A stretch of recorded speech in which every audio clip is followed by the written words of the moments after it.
আলহামদুলিল্লাহ,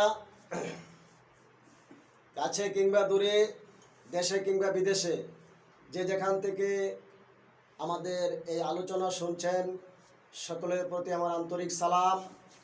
আসসালামু আলাইকুম রহমতুল্লাহি ওয়া বারাকাতুহু। ওয়ালাইকুম আসসালাম। সমস্ত প্রশংসা ও তারিফ মহান আল্লাহ পাকের জন্য। সালাতু সালাম সাইয়্যিদিনা মাওলানা সাইয়্যিদুল মুরসালিন, ইমামুল মুরসালিন, খাতামান নবিয়্যিন ওয়ান নূরে মুজাসসাম হাবিবুল্লাহ হুজুরে পাক সাল্লাল্লাহু আলাইহি সাল্লামের প্রতি। সম্মানিত হাজিরিন, আজকে আলোচনা করব মহাগ্রন্থ আল কোরআনুল কারীমের সূরাতুল বাকারা 51 এবং 52 নম্বর আয়াতের শব্দগত রূপক অর্থ এবং অন্তর্নিহিত ভাবের হাকিকি অর্থ। আউযু বিল্লাহি মিনাশ শাইতানির রাজীম। বিসমিল্লাহির রহমানির রহিম। وإذ وعدنا موسى 40 ليلة ثم اتخذتم العجل من بعده وأنتم ظالمون ثم عفونا عنكم من بعد ذلك لعلكم تشكرون। আর আমি যখন হযরত মূসা আলাইহিস সালাতু সালামের সাথে ওয়াদা করেছিলাম 40টা রাত্রি তুমি আত্মদর্শন করো, ধ্যান সাধনা করো। আর মূসা আলাইহিস সালাতু সালামের অনুপস্থিতিতে তোমরা গোবৎসকে অর্থাৎ গরুর বাছুরকে উপাস্য হিসেবে গ্রহণ করেছিলে এবং তোমরা ছিলে জালিম। অতঃপর সুম্মা আফাউনা আনকুম মিন বাদি যালিকা লাআল্লাকুম তাশকুরুন, আমি তোমাদের এই অপরাধ স্নেহ ভরে ক্ষমা করে দিয়েছিলাম যেন তোমরা কৃতজ্ঞতা প্রকাশ করিতে পারো। এই হলো পবিত্র কোরআনুল কারীমের সূরাতুল বাকারার 51 এবং 52 নং আয়াতের শব্দগত অর্থ। এই শব্দগত অর্থের সাথে আছে শানে নুজুল, তো প্রাসঙ্গিক কিছু ঘটনা। হযরত মূসা আলাইহিস সালাতু সালাম যখন নীল দরিয়া পাড়ি দিয়ে ফিরাউনের কবল থেকে মুক্তি লাভ করে তিনি ফিলিস্তিনের দিকে অর্থাৎ বাইতুল মুকাদ্দাসের দিকে চলে আসলেন, তখন হযরত মূসা আলাইহিস সালাতু সালামের ভক্ত মুরিদান কওমের লোকেরা বলল, হুজুর, আমরা তো এখন স্বাধীন, তাই আপনি আমাদের জন্য আপনার খোদাবন থেকে অর্থাৎ আপনার খোদা থেকে একটা শরীয়তি কর্মপন্থা কিতাব আমাদেরকে এনে দিন, যার দ্বারা আমরা সুষ্ঠুভাবে আমাদের জীবনটা পরিচালিত করতে পারি। তখন মূসা আলাইহিস সালাতু সালাম তিনি আল্লাহ পাকের কাছে যখন আরজ করলেন, আল্লাহ পাক ওয়াদা করলেন, যাও তুমি 40 রাত্রি তুর পর্বতের তুরে সিনাইয়ে গিয়ে অবস্থান করো, ধ্যান সাধনা করো। তখন মূসা আলাইহিস সালাতু সালাম তাই করলেন। মূসা আলাইহিস সালাতু সালাম যখন 40 দিনের জন্য চলে গেলেন, কথিত আছে তিনি রোজা অবস্থায় মেসওয়াক করাতে আল্লাহ রাব্বুল আলামিন আরো 10 দিন বাড়িয়ে দিলেন, যে না, তোমার এই 40 দিনের সাধনা হলো না, তুমি রোজা অবস্থায় মেসওয়াক করেছ, তাই তোমাকে আরো 10 দিন বাড়িয়ে দেওয়া হলো। তো মূসা আলাইহিস সালাতু সালাম তুর পর্বতে 40 দিনের সাধনা আত্মদর্শনে লিপ্ত হইলেন। তো এদিকে মূসা আলাইহিস সালাতু সালামের দলের কওমের উম্মতের ভক্ত মুরিদানের মধ্য থেকে একজন চালাক লোক ছিল, তাহার নাম ছিল সামিরি। সে সামিরি কি করলো? সে চিন্তা করলো যে মুসা তো চলে গিয়েছে, 40 দিন হইয়া বেশি হয়ে গিয়েছে, আসতেছে না, কি জানি কি কোথায় মরে পড়ে রয়েছে। তা আসুক চাই না আসুক, আমি আমার কর্ম করি। সে একটা মানুষ থেকে দাঁড় করে কিছু ভক্ত মুরিদান জুগিয়ে তাদেরকে টাকা পয়সা নিয়ে সোনা দিয়ে সে একটি গরুর বাছুর বানাইল। সে গরুর বাছুর বানাইয়া সে কি করলো, যে যখন নীল দরিয়া পাড়ি দেওয়ার সময় জিব্রাইল আলাইহিস সালাতু সালাম আসছিল, সে জিব্রাইলের ঘোড়ার পায়ের নিচ থেকে একটু মাটি নিয়ে সযত্নে রেখে দিল। এবং যখন সে গরুর দুম্বা, গরুর বাছুর, বকনা বাছুরকে সে স্বর্ণ দিয়ে বানাইলো, তখন ওই মাটিটা নিক্ষেপ করলো, আর সাথে সাথে সেটা হাম্বা হাম্বা রব করে ডেকে উঠলো। আর সে তার অনুসারীদেরকে ডেকে বলল, দেখো এটাকে কেবলা করে, কাবা করে তোমরা ইবাদত শুরু করে দাও, কারণ মুসা চলে গেছে 40 দিনের জন্য, এই 40 দিন গিয়ে আর বেশি হয়ে গেছে, তিনি আসতেছেন না। তো কি জানি আসে না না আসে সেটা আমাদের দেখার দরকার নাই। আমি একটা গোবৎসকে বানাইলাম, এটাকে কেবলা করে, এটাকে কাবা করে তোমরা ইবাদত শুরু করে দাও। ক্ষীণ বিশ্বাসীরা কি করলো, ওই গরুর বাছুরের ইবাদত পূজা শুরু করে দিল। এদিকে হযরত মুসা আলাইহিস সালাতু সালাম যখন আসলেন, তিনি মাওলা বানাই দিয়ে গেছিলেন হযরত হারুন আলাইহিস সালাতু সালামকে। হারুন আলাইহিস সালাতু সালামের শত বাধা সত্ত্বেও তাহারা হারুন আলাইহিস সালাতু সালামের কথা শোনে নাই।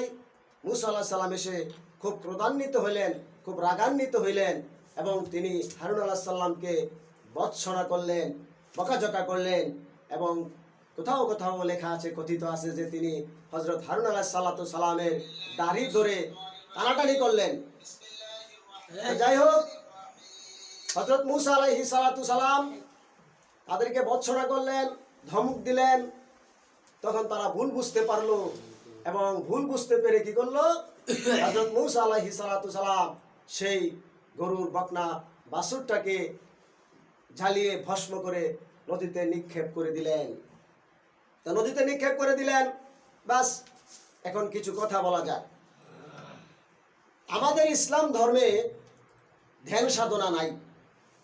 আমাদের ওয়াইজিনেরা, আমাদের ইসলামী বেত্তাগণ, ধর্মপ্রচারকগণ বলে বেড়ায়, কিন্তু আমরা তো দেখতে পাই হযরত মুসা আলাইহিস সালাতু সালামকে 40 দিনের জন্য আল্লাহ রাব্বুল আলামিন ধ্যান সাধনার পরামর্শটি দিয়েছেন। তাহলে কি মুসা আলাইহিস সালাতু সালামের আত্মদর্শন হয় নাই? অবশ্যই হয়েছে। এটা ভক্ত মুরিদান এবং উম্মতদেরকে বোঝানোর জন্য। আমাদের মহানবী হযরত মুহাম্মদ সাল্লাল্লাহু আলাইহি ওয়াসাল্লাম 15 বছর 1 মাস 19 দিন সময়ে অসময়ে হেরা পর্বতের গুহায় জাবালে নূরে জমিন থেকে 2500 ফুট উপরে তিনি ধ্যান সাধনাটি করেছিলেন। ধ্যান সাধনা না করা পর্যন্ত কোনো মানুষ তার স্বরূপ উদ্ঘাটন করতে পারবে না। মান আরাফা নাফসাহু ফাকাদ আরাফা রাব্বাহু, নিজেকে চিনতে পারবে না। মহানবী বলেছেন, যে নিজেকে চিনতে পেরেছে কোনো সন্দেহ নেই সে তার রবকে চিনে ফেলেছে। সুতরাং এখানে আমরা দেখতে পাই হযরত মুসা আলাইহিস সালাতু সালাম 40 দিনের ধ্যান সাধনার জন্য সেই তুরে সিনানে, তুর পাহাড়ে চলে গেলেন। যখন আসলেন, তার কম যখন গোবৎসকে মাবুদ রূপে গ্রহণ করেছিল, তখন তিনি ক্রোধান্বিত হলেন, রাগান্বিত হলেন, এবং সেটা ভস্ম করে পানিতে ফেলে দিলেন।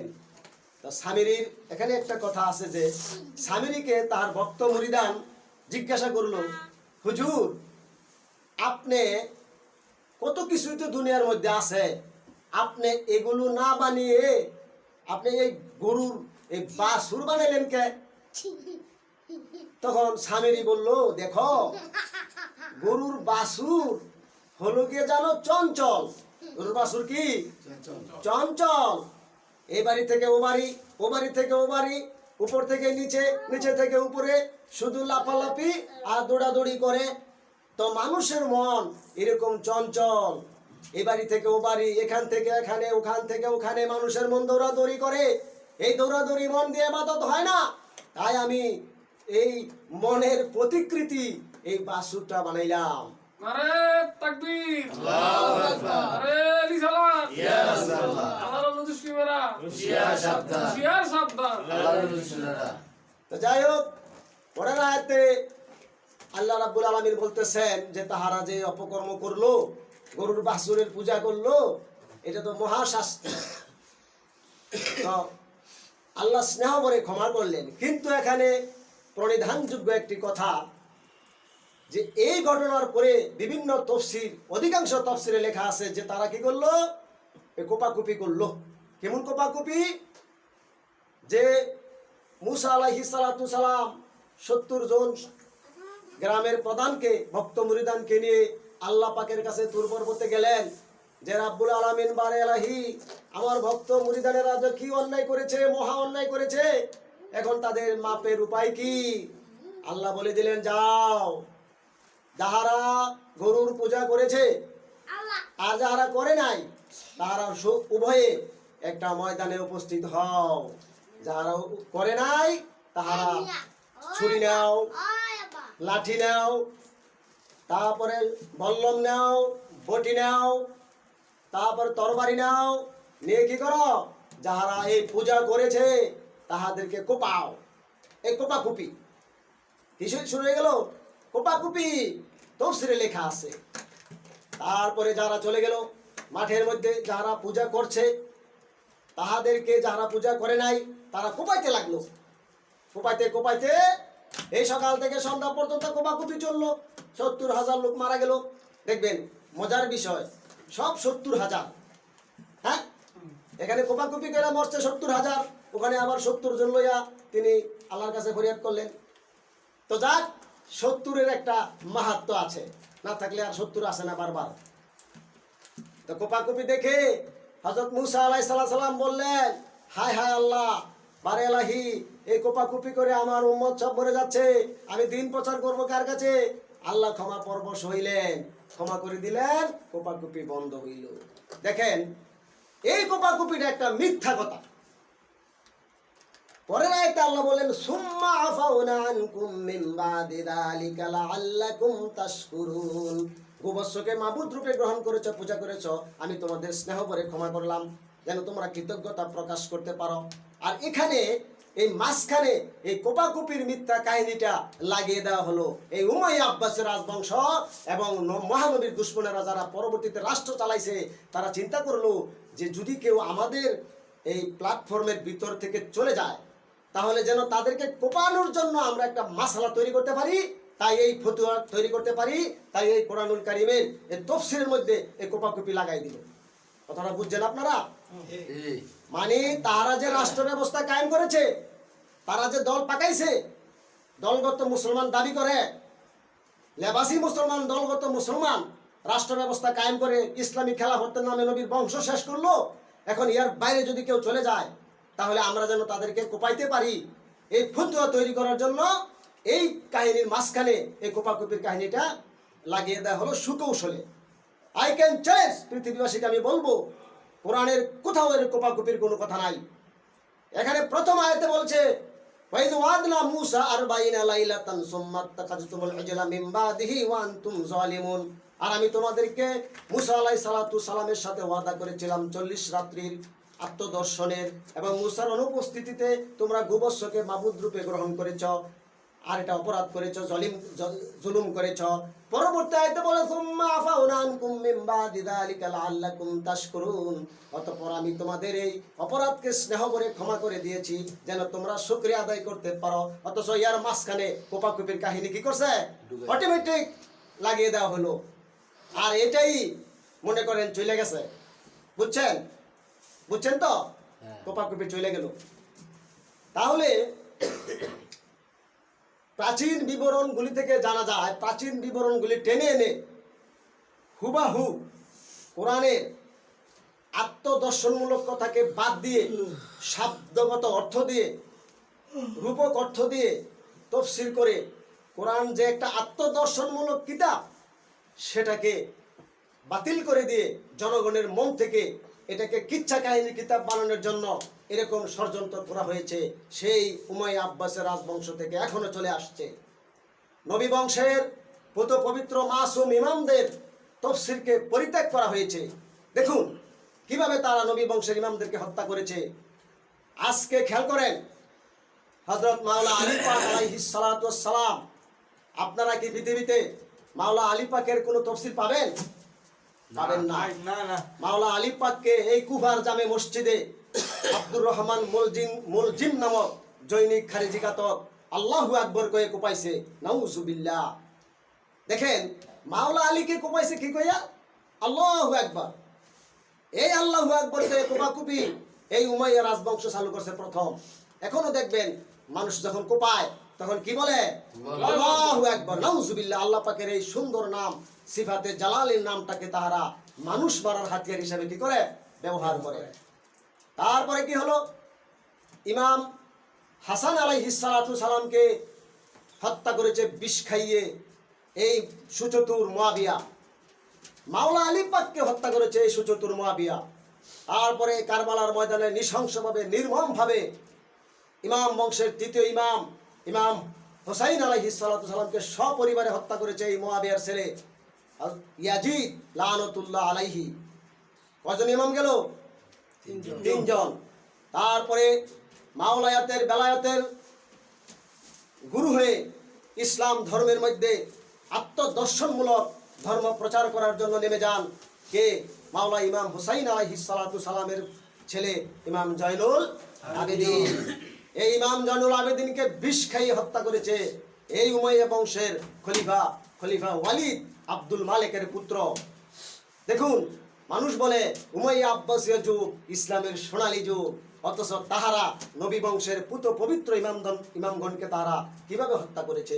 নবী বংশের তফসিরকে, নবী বংশের ইমামদের পুত পবিত্র ইমামদের তফসিরকে তারা পরিত্যাগ করে তাহারা রাজবংশে রাজকীয় দরবারে বসে দেওয়ান দিয়ে এই তফসির করে প্রাচীন বিবরণ কাহিনী লাগিয়ে দিয়ে তাহারা কোরআনকে একটা কাহিনীর কিতাব হিসাবে জনগণের সামনে তুলে ধরেছে। আত্মদর্শনকে তারা অস্বীকার করেছে। তারপরে দেখুন ইমাম জয়নুল আবেদিনের ছেলে ইমাম বাকেরকে বিষ খাইয়ে হত্যা করেছে এই খলিফা হিশাম, উমাইয়া খলিফা হিশাম। খেয়াল করুন। তারপরে ইমাম বাকের আলাইহিস সালাতু সালামের ছেলে মাওলায়াতের ইমাম, নবী বংশের ইমাম মাওলা ইমাম জাফর সাদেককে হত্যা করেছে খলিফা মনসুর, উমাইয়া খলিফা মনসুর নির্মমভাবে বিষ খাইয়ে হত্যা করেছে, জেলে বন্দি করে নির্যাতন করেছে। তারপরে নির্মমভাবে নৃশংসভাবে এই পৃথিবীর ইতিহাস থেকে মুছে যায় এই উমাইয়া রাজবংশ, লাআনাতুল্লাহ আলাইহি, তাহারা মুছে যায়। তারপরে ক্ষমতা আসে কে? আব্বাসীয় রাজবংশ, আবুল আব্বাস সাকাফি, তার নাম হলো রক্ত পিপাসু। সে উমাইয়া বংশের হাজার হাজার মানুষকে হত্যা করে এবং উমাইয়া বংশের যে খলিফারা রাজত্ব করেছিল তাদের দেহগুলোকে কবর থেকে তুলে এই পাথর দিয়ে পিটিয়ে তারপর আগুন দিয়ে সে জ্বালিয়ে দেয়। আর এই নরাদম তার বংশে জন্ম নেয় খলিফা হারুনুর রশিদ। এই খলিফা হারুন রশিদ বলে নবীর বংশের, সে নবী বংশের পুত পবিত্র ইমাম হযরত মূসা কাজিমকে সে নির্মমভাবে হত্যা করেছে। এই খলিফা হারুন রশিদের ভাই খলিফা মামুনুর রশিদ নির্মমভাবে হত্যা করেছে খলিফা হযরত মূসা কাজিমের ছেলে হযরত ইমাম আলী রাজাকে। ইমাম আলী রাজাকে হত্যা করেছে খলিফা মামুনুর রশিদ, হারুন রশিদের ভাই। তারপরে বেলায়েতের সম্রাট হয়ে আসেন হযরত মূসা কাজিমের নাতি হযরত আলী তাকি। হযরত আলী তাকিকে হত্যা করেছে কে? খলিফা মুতাসিম বিল্লাহ। তারপরে এই বেলায়েতের ইমাম হয়ে আসেন হযরত ইমাম আলী নাকি, নবী বংশের পুত পবিত্র 12 জন ইমামের একজন। সেই ইমাম নাকিকে হত্যা করেছে এই খলিফা মুতাসিম বিল্লাহ। তারপরে বেলায়েতের সম্রাট হয়ে আসেন ইমাম আওসাতু জয়নাল, যাকে বলা হতো যে তিনি এতই ক্রন্দনরত ছিলেন এবং এতই ধর্মভীরু ছিলেন, এই উনাকে নিষ্পাপ মাসুম ইমামকে হত্যা করেছে এই খলিফা মুতামা। তারপরে পট পরিবর্তন হয়ে গেল, ইমাম মাহাদি নিয়ে চমকপ্রদ কাহিনী রচিত হইল। ইমাম মাহাদি ইমাম হাসান আশকারি ছেলে, সেটা আরেকদিন বলবো। আজ এই পর্যন্তই থাক। কথা হলো, নবী বংশের পুত পবিত্র ইমামগণের তফসির পরিত্যাগ করে রাজ দরবারে বসে প্রাচীন কিচ্ছা কাহিনীগুলো এনে কোরআনের সঠিক দর্শনকে মোহাম্মদী দর্শন থেকে ভুল পথে পরিচালিত করে দিয়ে অদ্য পর্যন্ত মুসলমানদেরকে এই কোপাকুপি মারামারির মধ্যে লাগাই দিছে। অথচ মহানবী সাল্লাল্লাহু আলাইহি সাল্লাম জীবনে কোনোদিন একটা মানুষ মারেনি, একটা পিঁপড়াও মারেনি। মহানবী সাল্লাল্লাহু আলাইহি সাল্লাম ছিলেন দয়াল নবী, মায়ার নবী, প্রেমের নবী, প্রাণের নবী। আর সেই নবী বংশের কাছ থেকে যখন এই বেলায়েতের সম্রাটদেরকে যারা হত্যা করেছে, তাহারা ইসলামকে এরকম বিকৃতি করেছে, ইসলামের মূল দর্শন থেকে ইসলামকে দূরে সরিয়ে দিয়ে পৃথিবীবাসীর কাছে মুসলমানদেরকে একটা আতঙ্কের জাতি হিসাবে তারা পরিণত করেছে।